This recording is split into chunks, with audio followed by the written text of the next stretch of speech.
چلیے سب سے پہلے سورت تعارف کریں گے۔ سورہ یوسف کیا ہے؟ سورہ یوسف میں 111 آیات ہیں،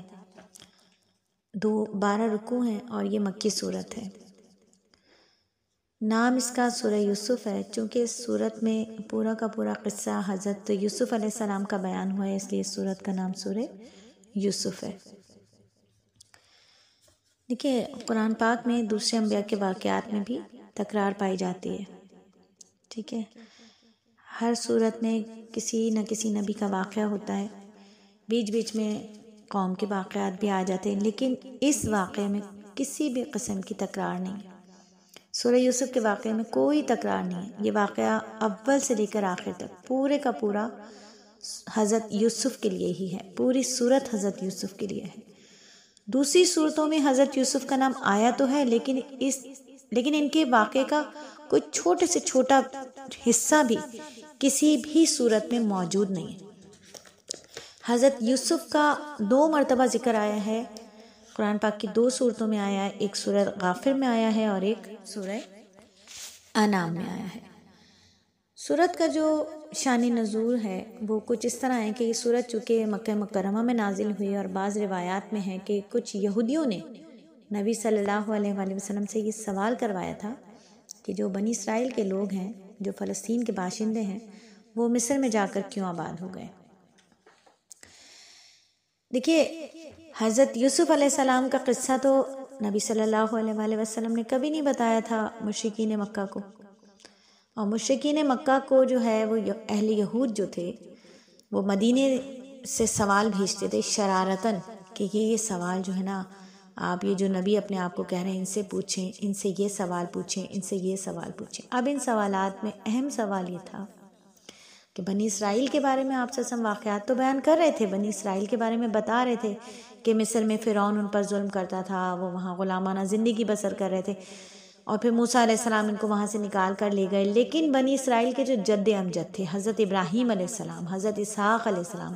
حضرت یعقوب علیہ السلام، تو فلسطین میں وہ آباد تھے۔ انہوں نے کہا کہ ان سے اس بارے میں پوچھیں کہ وہ یہ بتائیں کہ وہاں سے یہ لوگ مصر کیسے پہنچ گئے۔ یہ تاریخ کا سوال تھا جس کے جواب میں اللہ تعالیٰ نے پورا کا پورا واقعہ صورت میں اتار دیا۔ دیکھیے نا، اس وقت ایسا تو کوئی دور نہیں تھا کہ فیس بک کو آپ یا گوگل پہ آپ سرچ کر لیں یا میڈیا کے ذریعے سے آپ کو ساری معلومات پچھلے زمانوں کی مل جائے، ایسا تو کچھ بھی نہیں تھا۔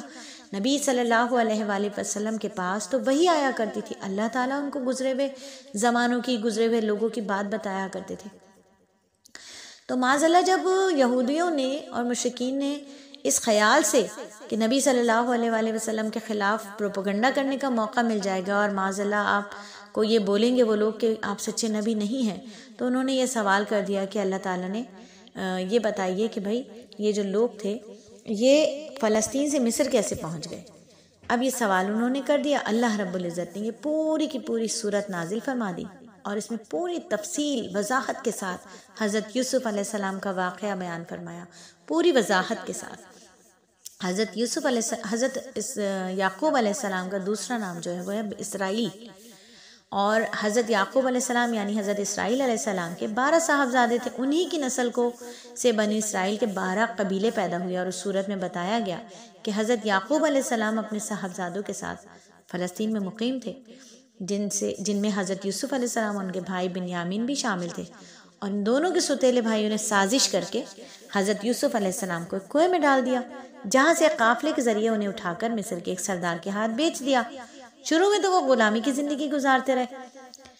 لیکن سورت میں جب ہم واقعہ پورا پڑھتے ہیں، جس کی تفصیل انشاءاللہ ہم سورت میں پڑھیں گے اور اس سے بہت سارے علمی نکات بھی سیکھیں گے،